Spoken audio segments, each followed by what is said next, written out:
Welcome to week 2 of our 4-week ladder series, the inaugural series on classic Candlepins, along with Mark Ritchie. My name is Kyle Bruce, and right now, as I indicated, we'll be looking at our second match of this 4-week ladder. Mark, we saw John Starner, who was our 4th place finisher in the final roll-off, defeat Jason Paul. Moves on this week to our 3rd place finisher, Keith Beaupre, and you alluded to at the closing of last week what kind of bowler Keith is with the velocity in which he throws the ball. Boy throws the ball hard. Talk to me a little bit about what you expect to see in this second round matchup. A lot of strikes. These are two guys who do throw the ball hard. Starner, not so much, but he's accurate when he does throw it. Keith is blunt force trauma. And when they both hit the head pin, the pins will move for them. They really, really will. And we know this is a game of hitting the head pin and hitting your pockets and hitting your objects as many times as possible. So if we see guys come in and hit the head pin and hit pockets like this, we're going to see some marks today. Well, we certainly look forward to a tremendous second-round matchup here on Classic Candlepins. Our 4th seed again, John Starner out of Newburyport, Massachusetts, faces our 3rd seed, Keith Beaupre from Lynn, Massachusetts on Classic Candlepins. We'll talk to you after the match unfolds. Welcome back to downtown Amesbury, Massachusetts for another edition of Classic Candlepins. My name is Kyle Bruce along with Rich Lamoni. And Rich, we had our first-round matchup of this championship ladder series last week, and we saw John Starner come back and have a big finish in defeating Jason Paul, our 5th seed, 335 to 326.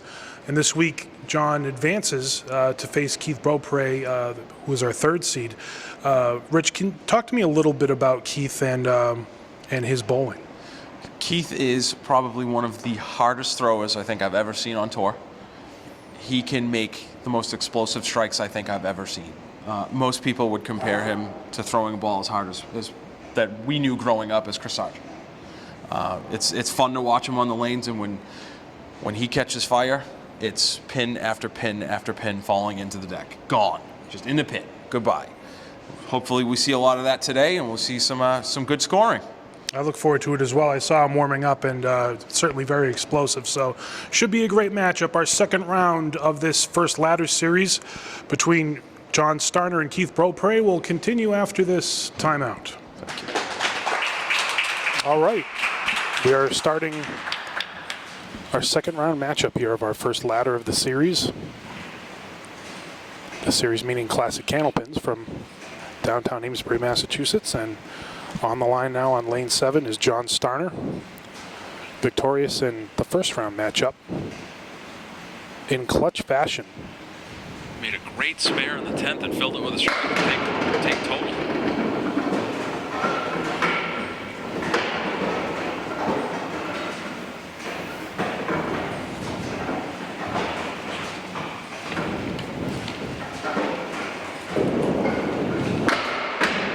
A little heavy on number 1. He's looking at the 2 and 10 pin for possible 10 to open up the string. John, the pride of Newburyport, Massachusetts, begins the first string with a 9.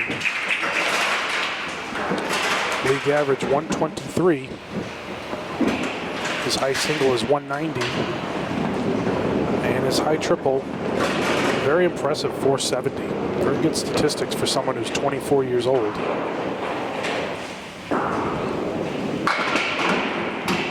So My smooth goodness. on the lanes.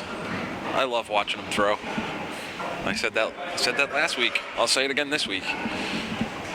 And let's all be honest, that was a head pin hit, and that should be a better leave than the 4, 5, 6, 7, 8, 10.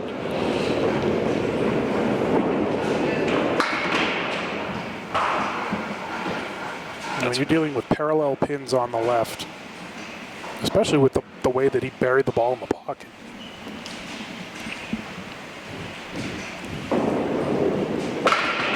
Nice He made it for a great 10. 19 after 2. And up steps Beaupre, our number 3 seed here for this, our first ladder of the year. Keith qualified with a 603 out of Lynn, Mass. He has a league average of 122. You weren't kidding about how hard he throws. It's a bullet. If you thought Jay Paul threw hard, then you watch Keith and say, well, Jay just throws a pretty average ball. Even though Jay is one of the harder throwers out there. Just generates so much action. Keith is the author of a 202 high single and a 461 high triple. And a high 10 of 1432. My goodness. 9 box to get us started. These are two very opposite styles. John with his slow and methodical approach, and Keith charges the line. Very different style. And a backdoor strike. It's a good way to start the strike. Take those all the time.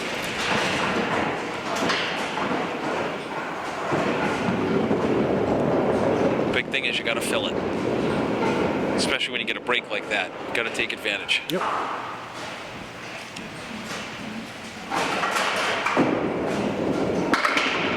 John's on the head pin again. And he almost got a break that time, but he's got the 2-6. I'm not sure how much help that wood will be, but The way his ball breaks, if you hit to the left side of the pin, it should stop it from going directly into the pit. Might shoot across. Oh, ball went right around the 6 I didn't pin. think the ball was going to head over there.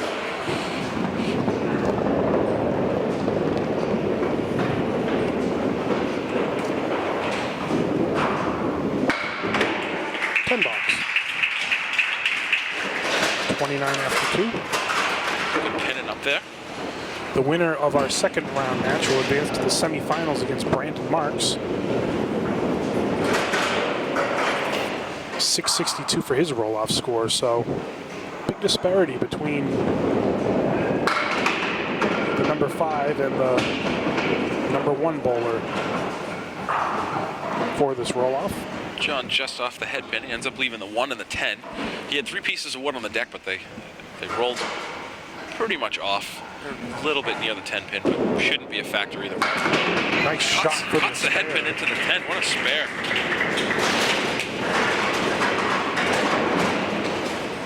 John's first mark of the day. Keith's got to fill his strike here.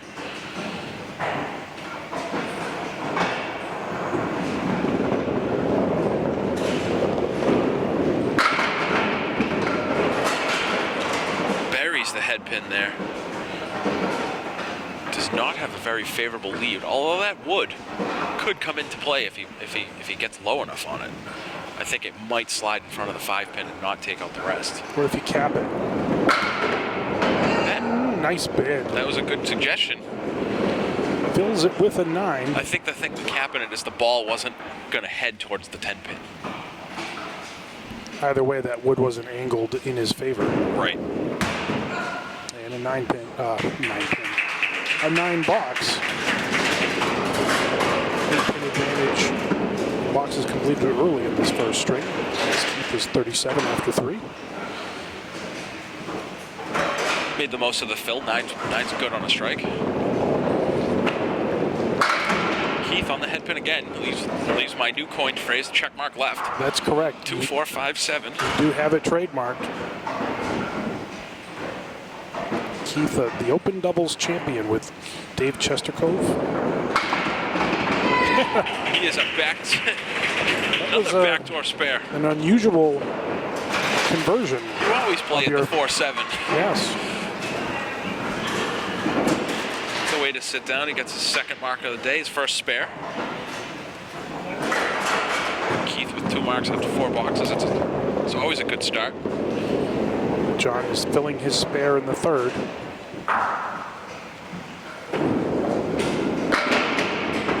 Light hit, but he carries 8. And now we have to ask ourselves after last week, how is that not the 2, 4, and 7? I know it. How is it just the 2, 7? Seemed to be John's leave when he hit the head pin.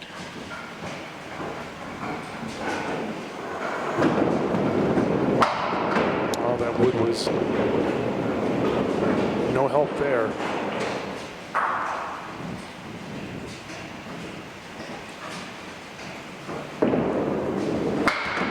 $9 box. more left, that might have snapped backwards, but it looked like he was in the center of the pin, so it just drove it straight back, and it didn't come forward to take out the 2-pin. 56.5 right now for John. As he moves over to lane 6. And wants that 6-pin to go, but it's still standing. He's got the 4, 6, and 7. He's got a piece of wood up in front of the 4. Any ideas? You're going to have to play that wood up. I would go all the way left with it. Oh. And maybe see if you get something off the sidewall. Unfortunately, it drove straight back. Still looking at the 6-pin.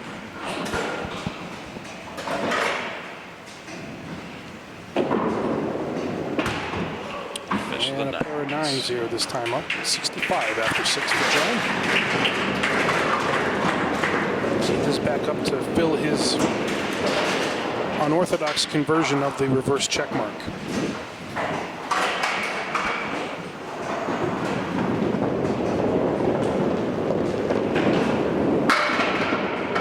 Blasts down 7 as he's got the triangle 4-7-8. Another explosive ball right in the pocket. Makes him 54 after 4. As I mentioned before, he does have a league average of 122. Yes. Another great shot. 64 with the ball. Triangle isn't as easy as people think it is. No, it's not easy at all. Could you be heavy on that object pin? He fills it with 7. On the head pin again. 15-pin lead. The box is completed. Leaves a 3, 9, 10. 2 pieces of wood leading up against the 9 and the 10. As long as he drives that pin backwards, he should be good. And then Put it down. 3 in a row. His 4th mark so far.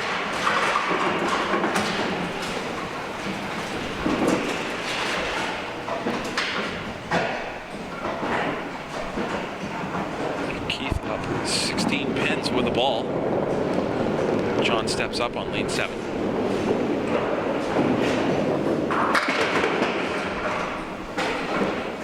A little bit off of the head pin, leaves it quite an array up there. 1, 3, 5, 6, 7, I'm sorry, 8 and 9, not the 7.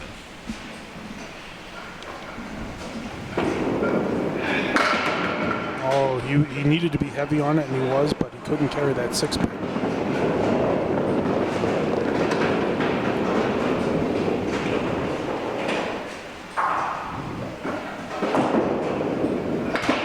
$10. 75 after 7. I love watching John pin. He just so many times gets a single to make the 10.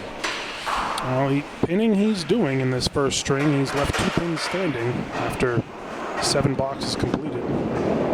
As he moves over to lane 6. Was heavy and carries 9 and has the 2-pin. Very deliberate, methodical. Eyes his target. All over it.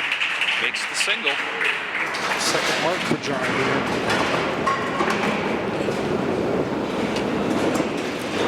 Keith has 3 marks in a row here. Looking to fill his spare. The 6th. And he's got the 1th. Fills it with 8. 89. He's looking at the 5-10. 24-pin lead. Not an easy leave by any stretch of the imagination.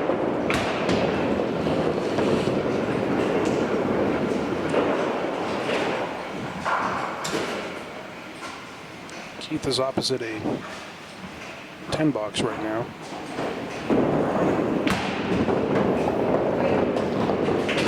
He's a couple of times, but he's still up by 22. He's 97 right now.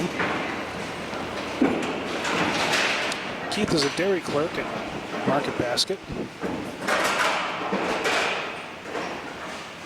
He's placed 3rd in 3 Pro Series events and 2nd in a another 2. So even at 23, he's put up some very big numbers as he carries an 8-pin drop and has the 1-7. It's just fun to watch him smash the pins. You know, when you get angry, you try to throw it hard, and he just throws it hard every ball, and it's fun. It's just fun to watch. And he's accurate, as evidenced by his count already. 9 box, 106. Now John can cut into that lead that Keith has with his spare that he had in the 8th. His last box on lane 7, he almost makes the spare. And how many times do we do that in the reverse, and then we leave the 2, 4, 7, 10 and think that's an impossible shot, and he made it with his first ball? You know, it's amazing to see when the shots are reversed how impossible they are, or how often they actually happen. That one got away from him. Yeah, he wanted a better result than a 2, Phil. Comes right back in the pocket, just leaves the 10 pin. That was a great ball. Nice recovery that time.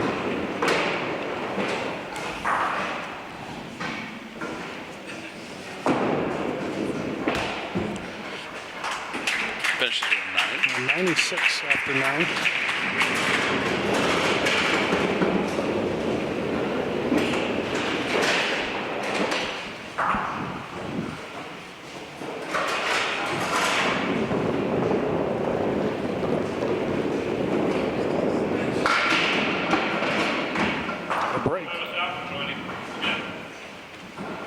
Just off the head pin. He got a very favorable leave there. He's got the 1, 2, and 7. A piece of wood up against the 7, which should only help if anything goes that way.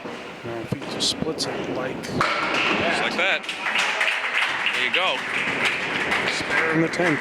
106 plus a ball for John Starner. John averaging 123 in the competition.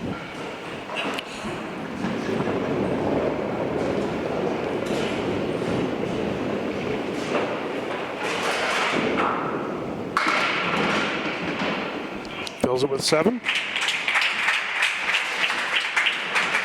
113. First string. Marks in the 10th box, they're just so important. And then he had 2 in his last match, and he's already started out with 1 here today. You can really build a lead, cut into a deficit. That last box Gives you that momentum going into the next string. And punch out.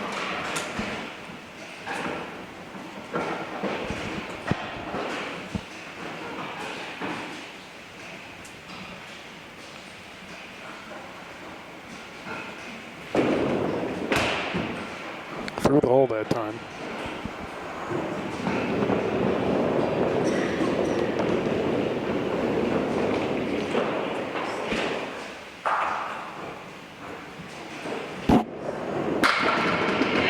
Nice out. converts it for the 10, gets a 9 out of it.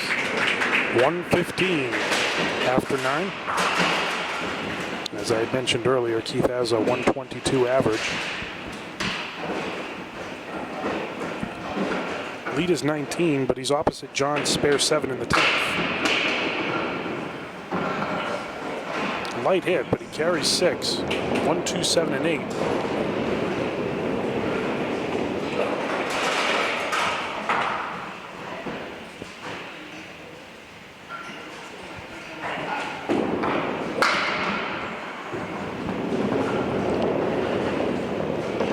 And Keith has opened these last 4.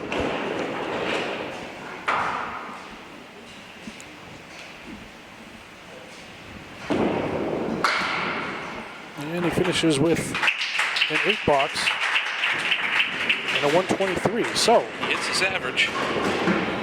after one string, Keith Beaupre, 123. John Starner is at 113. We'll be back with our second string right after this timeout. Keith Beaupre will start our second string. He is the higher seed, and on classic Candlepins, the higher seed will lead off our second string. Keith had a 123 to begin. this matchup, this second round matchup. Again, the winner will face Marks in our semifinal next week. Keith started out hot. Finished off, cooled down a little bit in the second half. Let's see if he starts out of the gate as quickly as he did last string. He is very capable in Candlepin bowling, as I suppose in anything else. Sometimes it's gonna ebb and flow, and the mark of being a true professional is being able to make the adjustments during the match. As Keith starts the second string off with an 8.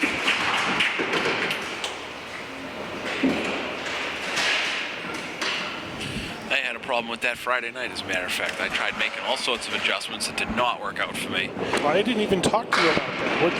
What did you end up hitting? Oh, I did not do well. I finished with a 326. Oh, wow. Not as good as I would have liked, especially because I finished with a 129. Wow. Third string. And it turned out that my arm wasn't in the right spot. Thought it was my feet. Thought I wasn't finishing in the right place. Nope. It was my arm the whole time. I wasn't bringing it back far enough. Wish I knew that in the first string. Keith will be open these first two boxes here. 17 after 2. John Starner's back up, trailing by 10 in the match. You know, I was just going to say that. I'm sorry. It's like we're thinking the same thing. I like it. That's good. That speaks That's to our... the way you're supposed to do it. Yes. We are the World Tag Team Champions. We have cohesion, chemistry, intensity, integrity, and intelligence. And an appetite. Yes. John starts out the second string with a punch-out, the 3-9.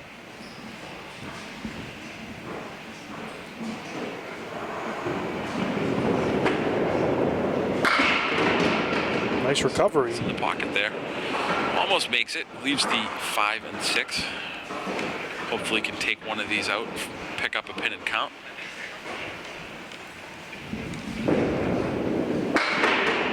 Nine box. A friendly reminder about roll-offs for the month of October.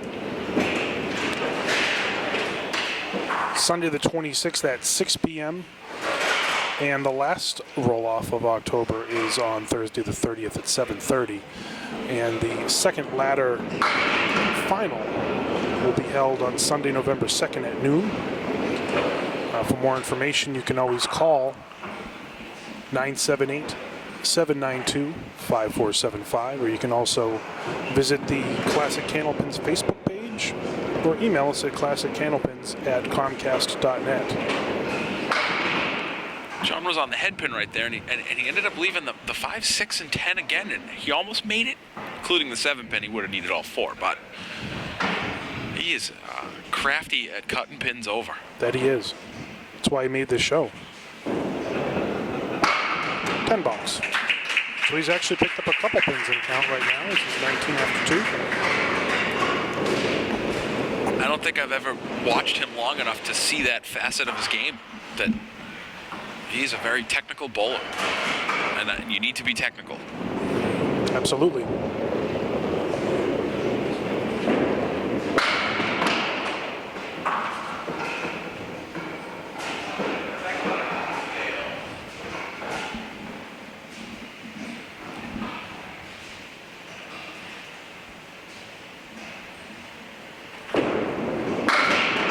Oh, the 4-pin remains. One of the things that, actually two of the things that Keith noted on his bio sheet here that he filled out for us, as we have all the bowlers do. Not only does he love country music, but he is not a typical guy. I don't think I'm a typical guy either, but I don't have to fill out a bio sheet because no one has to worry about me bowling. 26 after 3 for Keith. Well, I mean, I think all guys like beers, wings, and burgers, and he doesn't. Yeah, that's I very guess that different. it makes him atypical here. Let's see what he can do here on lane 6. Very nearly a strike as he has the 10 pin.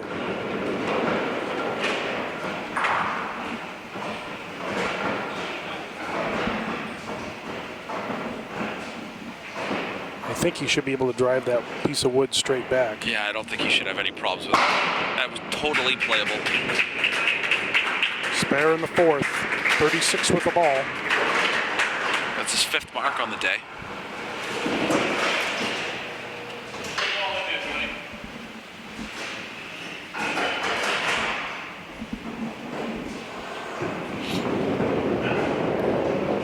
This really is a game about spares and 10 boxes, don't you think? Absolutely. Absolutely. One of the best strings I can remember bowling, we were bowling against the guys down from Hyde Park. And they had uncharacteristically a very hard time hitting. And we were getting 9s and 10s, and they were getting 7s and 8s.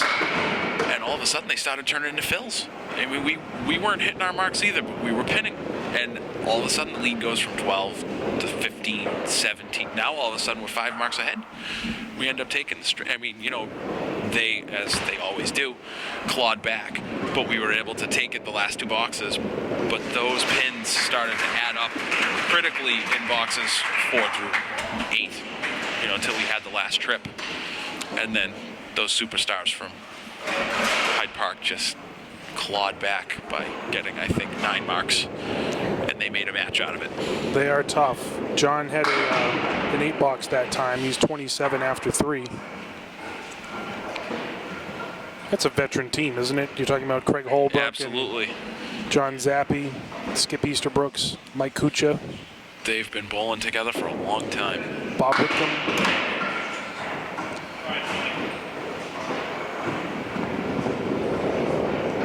I had to make fun of Craig after the string was over because he came in and as the match went on, he said, you know, I was looking at the sheet for our Friday night. He said, we're 22-1 in the 3rd string.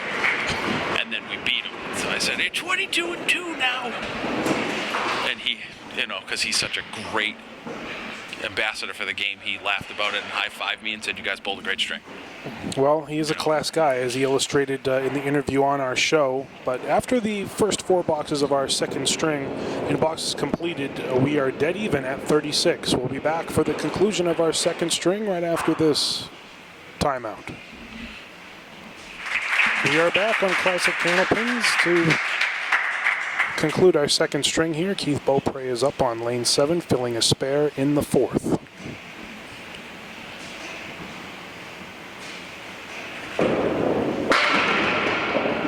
Just off the head pin. Looks like he's gonna take it. That piece of wood does not work out for him. He's got a 7 fill. He's now 43 in the 4th. He's got the 1, 4, and 7. His lead right now is at 17.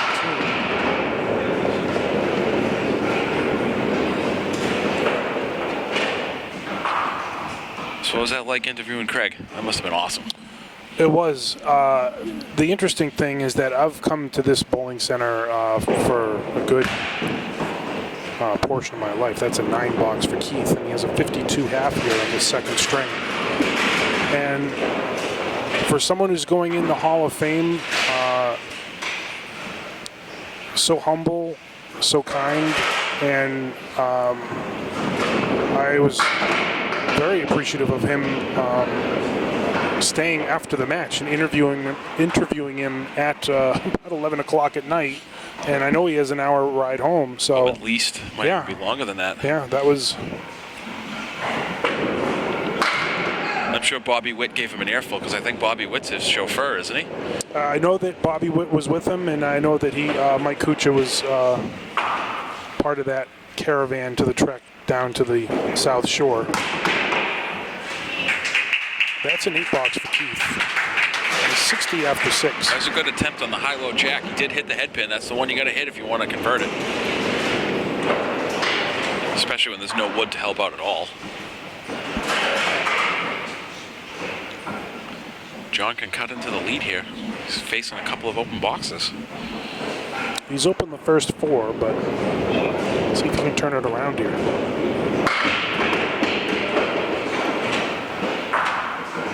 Held on to that one a little bit too long.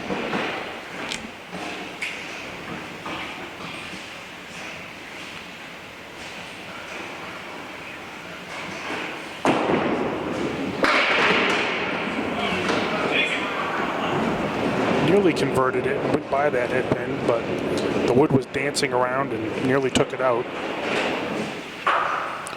One thing I think is interesting to note about John's game,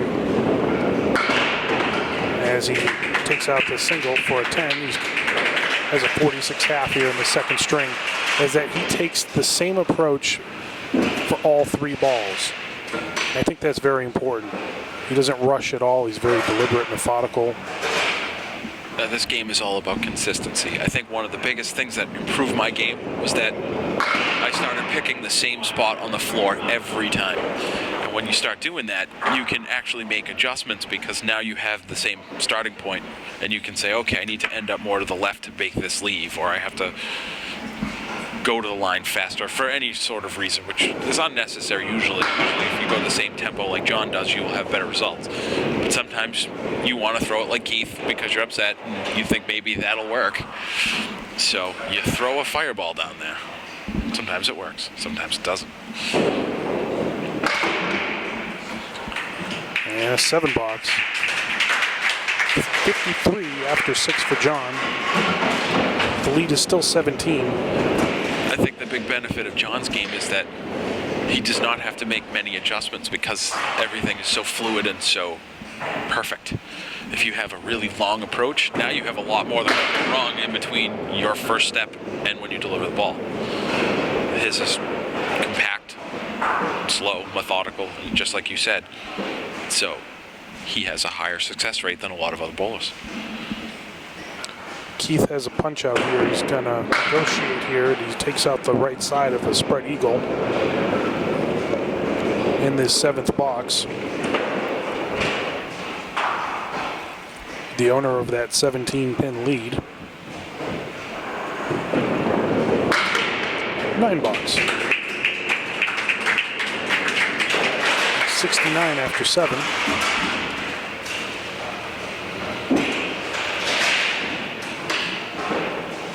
14.32 for that high 10. My goodness. That's a great total. I think it would take me about 50 strings to hit that. Keith on the head pin there. Gets a 9 drop. That wood doesn't look too good there, Does Richard. not look good at all. Angled slightly, looks like it was the 5 pin.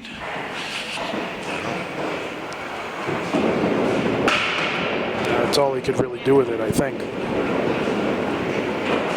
I think he had to hit it in some way, shape, or form. I mean, maybe he could have gone further outside, but it was a good attempt. 10 bucks. For the 10. So Keith is 79 after 8, and John again is up against a pair of open boxes. And that lead is 17, so with a couple marks here, this match can be even closer. He's going to want to start chipping into that lead because it's only a matter of time before Keith starts getting some breaks again. 1, 2, 7, 10.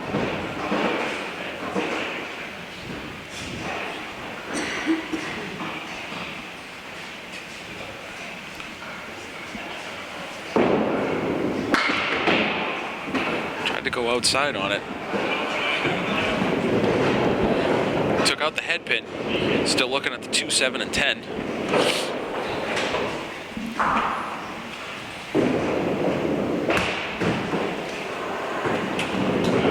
$7. 60 after 7.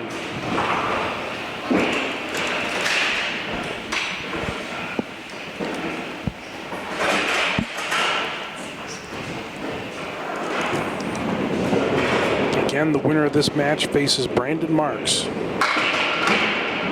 John on the head pin. He's got a 9 8-pin. pin drop. Leaves the 8 pin, just as Kyle said. It's got 2 pieces of wood against it. It should be either side, should be fine. Mrs. Riley's duck soup.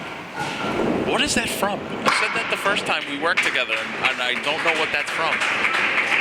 The Hall of Famer Robert Foraker coined that phrase of Channel 27 and Nesson's Big Shot Bowling. Okay. John's 2 for 2 on his 9-pin drops this match. Way to make your score go up if you keep hitting those spares.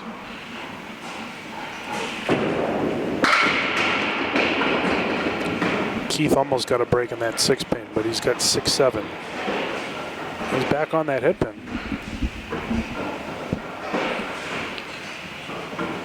Gonna have to do the good old spray and pray. See if that wood comes off the sidewall.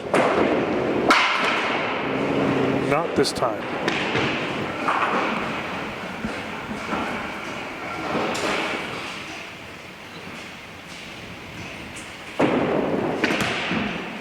$9. 88.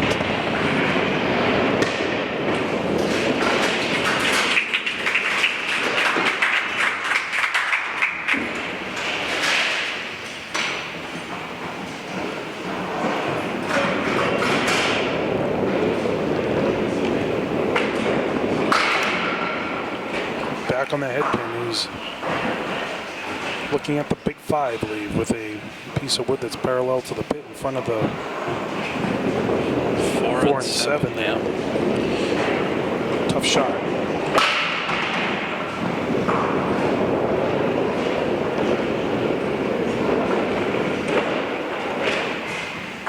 Well, looks like the door is open for John here to maybe take the lead in the match. A couple of strong boxes to finish up the string. $9 and a 97. He could have an advantage going into the third one. 220 for Keith. John is 70 plus a ball.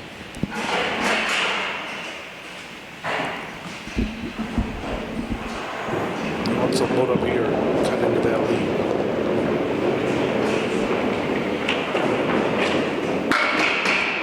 Well, he buried it in the pocket that time. He's got the triangle in the middle, plus the 7, 5, 7, 8, and 9. No wood to help.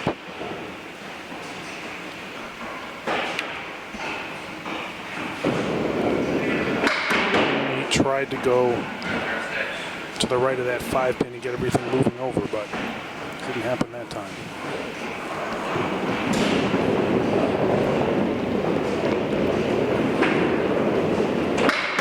A couple of weeks ago in a match that I was in, I had the similar lead to that. I instead of the 7 pin, I had the 10 pin, and amazingly,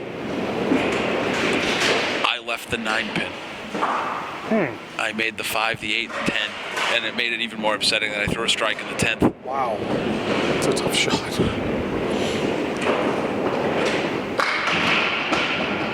Well, look at that. We have the mirror of John's favorite shot. I want to say 2-4-7, but we know that it's the 3-6-10.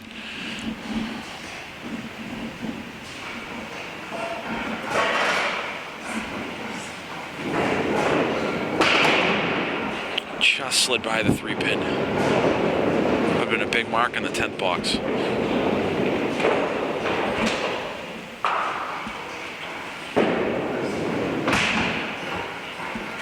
$9 for a 93.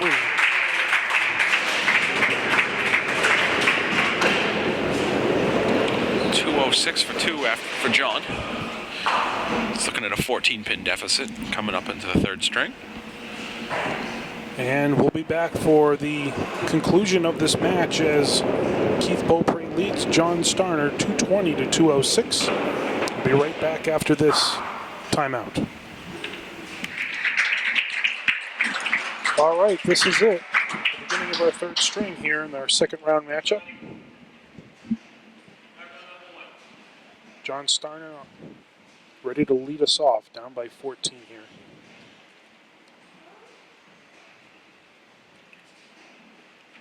Still a lot of time left to make up that ground.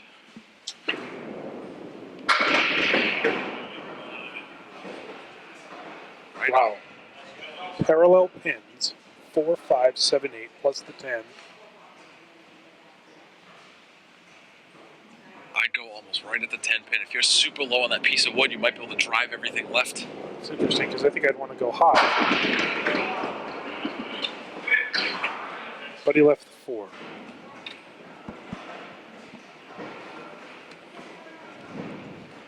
I think if you go high, you run the risk of driving the 5-pin too far back because you got to get over to get the 4-pin because there's nothing else out there.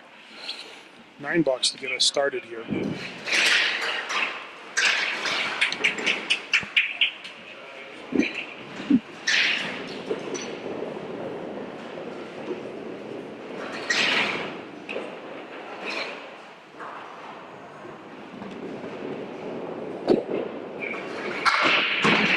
Spare leave. Buries the head pin again. 6-9. This would be nice.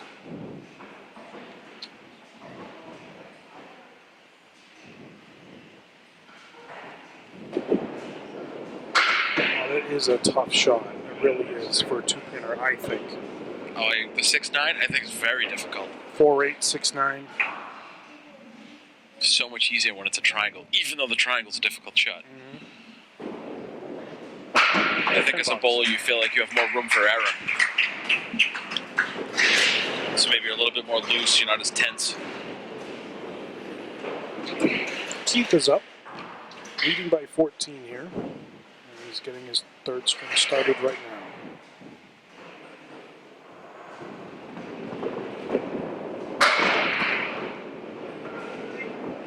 There's the 4 horseman right, the 8-pin. He's got a piece of wood that should help take out the 8-pin if he gets everything moving. But just like every other shot, gotta hit the head pin.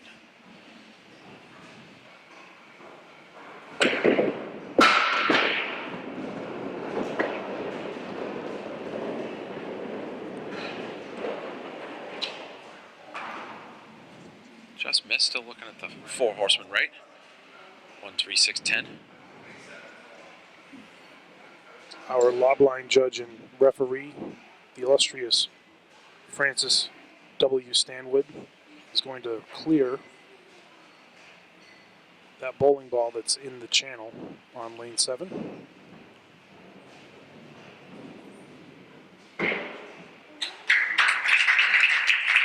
And gets a hand from our gallery here.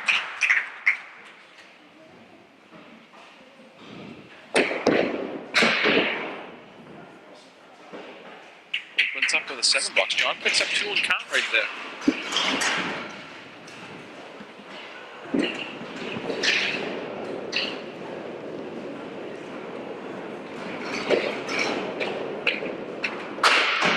Oh, the 189.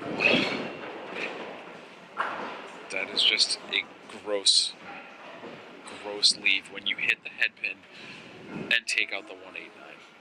It's just, I'd rather have the eagle. At least it's a 4. 4 count. And I've made the eagle. I don't think I've ever successfully made that leave. Oh, that's a tough one. I usually leave 1 pin every time.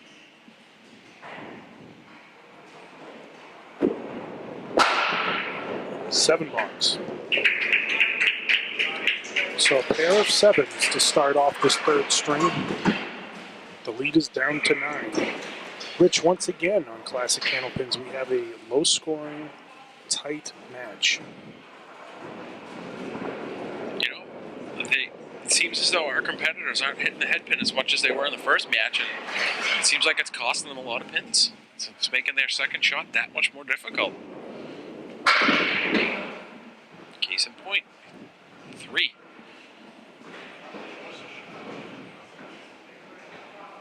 Just got to get that head pin moving. Gets in that pocket. We've seen it go before.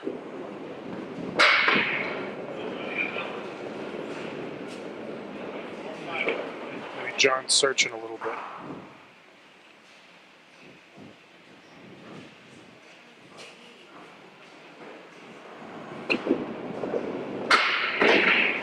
$6.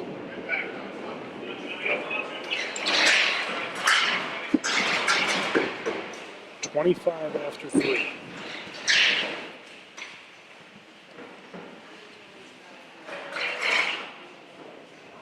That may not hurt as much knowing that he just picked up 5 pins in his first 2 boxes.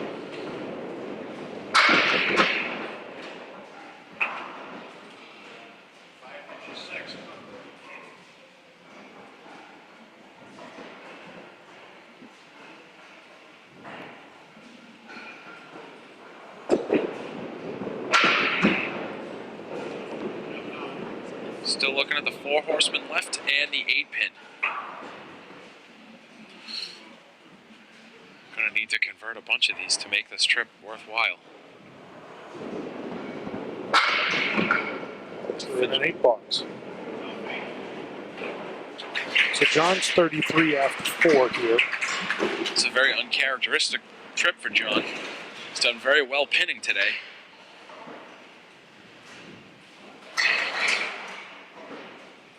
Might be feeling the effects of the second match. Feel like you have it in control, and then you miss one, and then all of a sudden it just snowballs.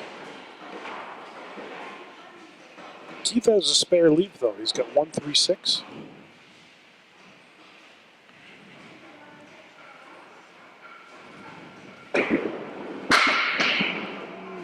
No, well, I think it's behind the 6. Nope.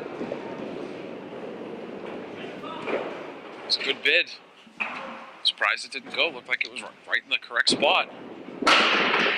Right in the face for the 10. Picks up 4 pins there. 24 after 3.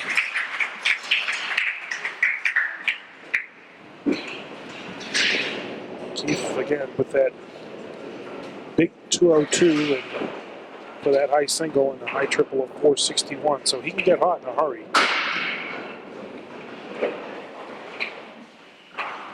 You let that one go a little too early and has a punch out on lane 6.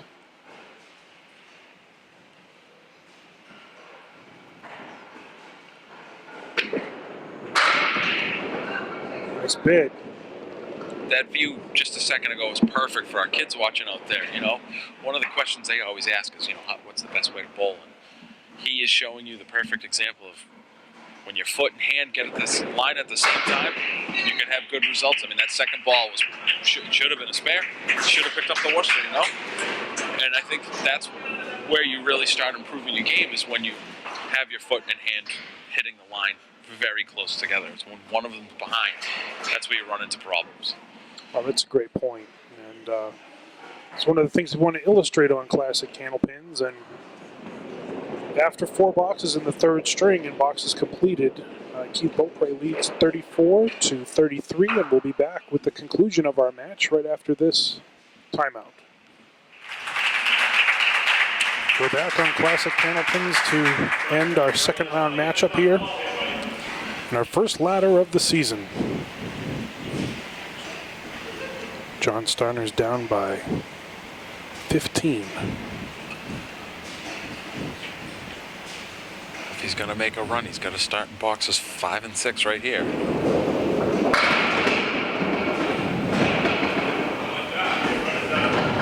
Just off the head pin. Leaves the 1, 3, and 10. He made the reverse of this earlier on lane 6. Makeable shot.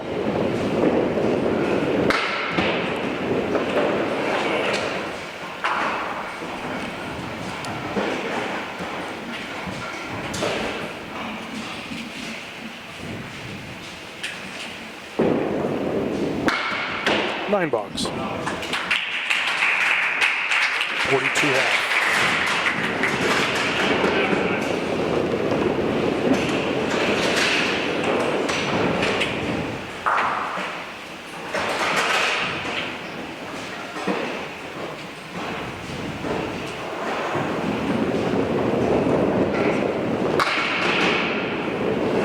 Well, he just successfully made the eagle. He got a bit of a break. He was a 157, 157 and 8. I'm sorry, 158 and 9.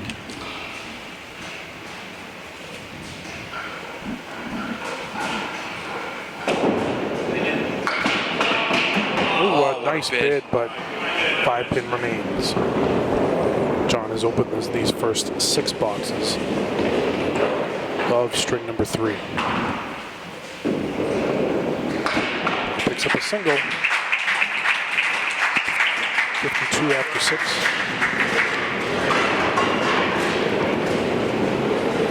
Let's see how Keith responds here. That's a sure way to lose a match when I give him 10 pins and then write the same score as the box before, so he's at 42. That's very good. Yeah, good 10 bucks. Counts for nothing. Change that to a 52. We've seen Keith with that Worcester right, I think about 3 I times. think you're correct.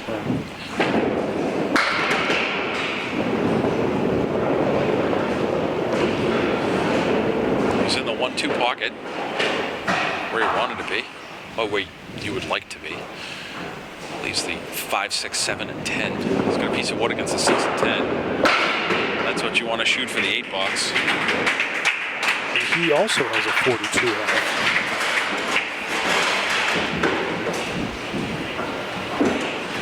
So Keith with that 122 average. John with the 123 average. And unless they heat up in a hurry, they're going to be well below that. But Keith just got a break. Let's see if he can run down the 1, 3, and 6. He didn't exactly miss it the last time he had it. He put it right in the pocket. It should have gone. I don't know how the 3-pin did not hit the 6-pin. You mean like that? Just, yes. I'd say I'm clairvoyant, but I think it's more of history is doomed to repeat itself. 10 box, 52. I wrote the 52 correctly. I'm improving. 14 the difference going into our final 4 boxes of our second round matchup here on Classic Candlepins. As I indicated earlier, the winner of this match faces our number 2 seed Brandon Marks.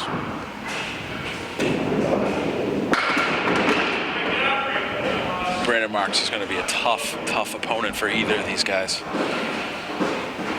It seems like whenever the pressure goes up, he bowls better. The mark of a champion.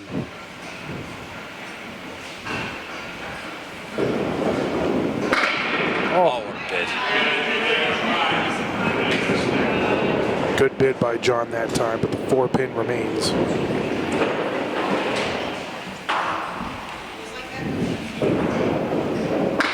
Right on it for a 10. 62 after 7. John wants to leave a mark here. Yeah, he's got to be sitting with one here. You don't want to have to try to force yourself to get 2 and 9 and 10, plus with big fills. Even though we've seen him do it, as we did last week.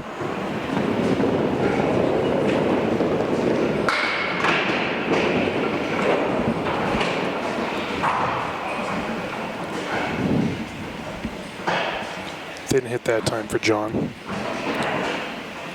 4 horsemen left, plus the 8 and 10. Tough shot here. Just missed the headpin. Still looking at 4. He's got the 1, 7, 8, 10.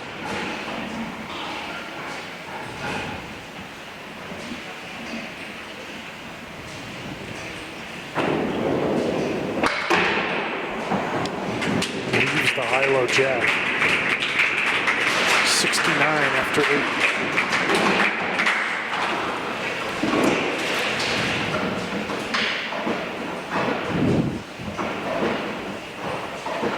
Keith is back up on lane 7. He gets 1 mark here. He can seriously close the door. Well, it certainly forced John to double mark. Here's the 2-pin.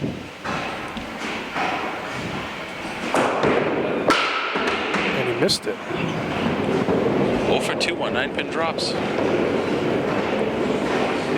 John's made both of his.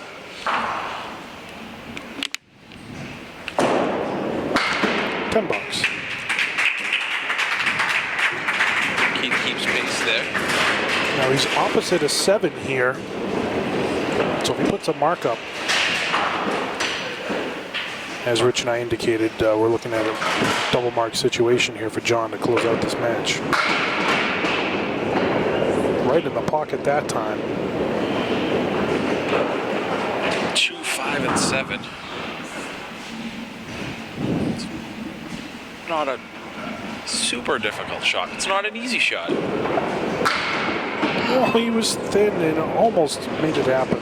It's usually one of those leaves when one of my teammates gets it. I say, I don't hate it. I don't love it. But I definitely don't hate it.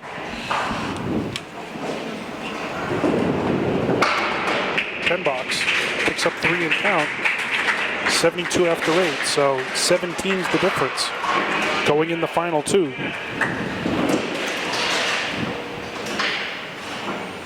We have not had a mark here in this 3rd string. The last mark we had was a spare 6 from John in the 8th box last string.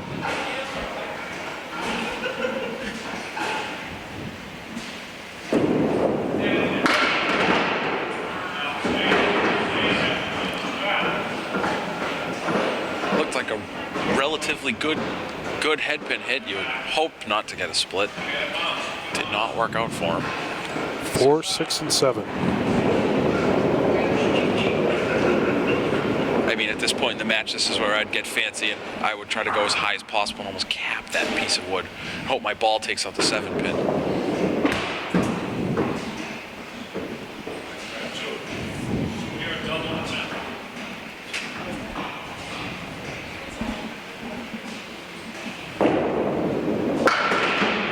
Nine box. 78.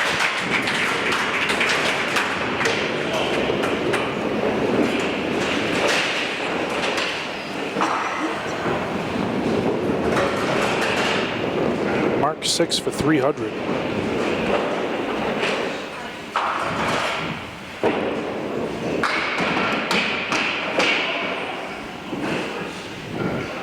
Got a bit of a break that time. 1, 2, 7, and 8. Pizza wood against the 7 pin. It's one of those leaves famous. If you put it in the pocket, you know, a lot of times it goes, but a lot of times you either leave the 7 or the 8. That piece of wood would be more favorable most of the time.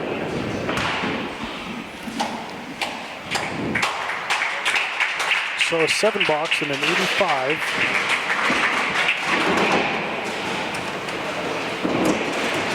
$291.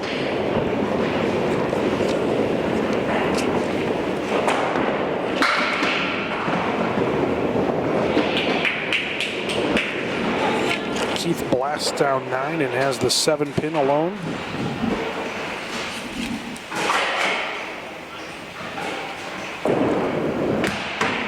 This is the single. Keith has already won this match and will go on to our semifinal matchup next week. 10 bucks. 82.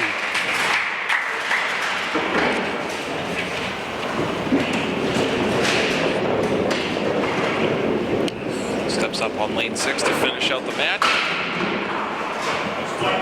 Crushes the head pin. Takes out the 1, the 5, and the 8. Ugly.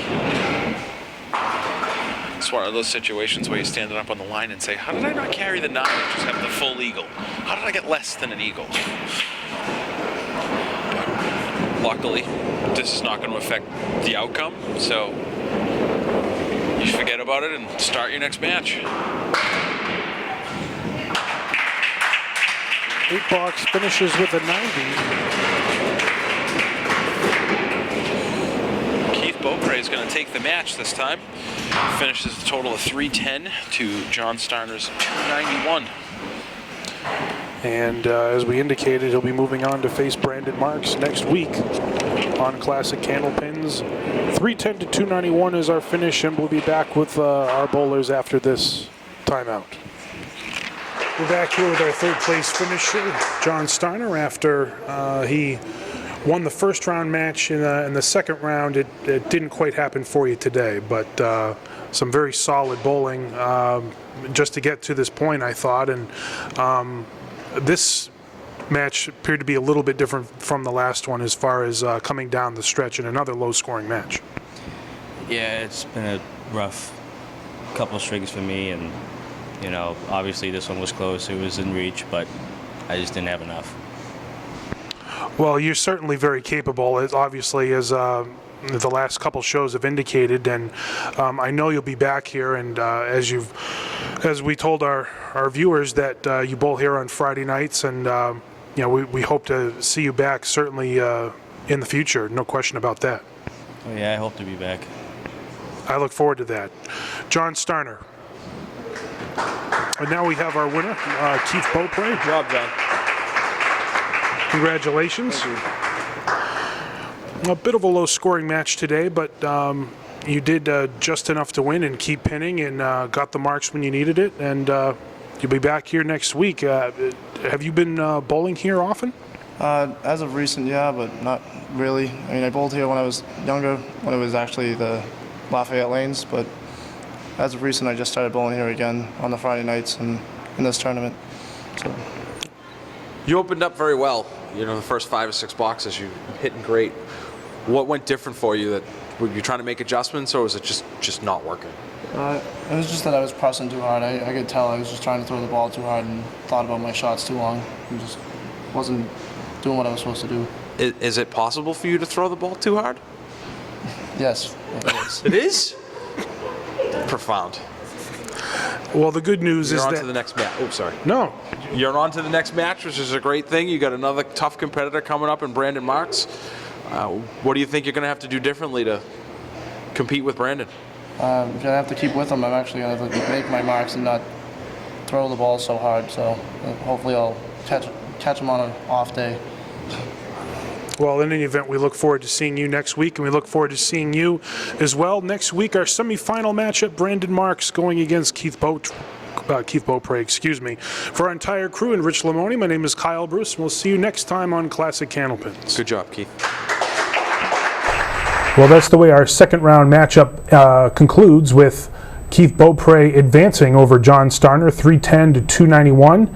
And Keith will move on to our second place finisher, Brandon Marks.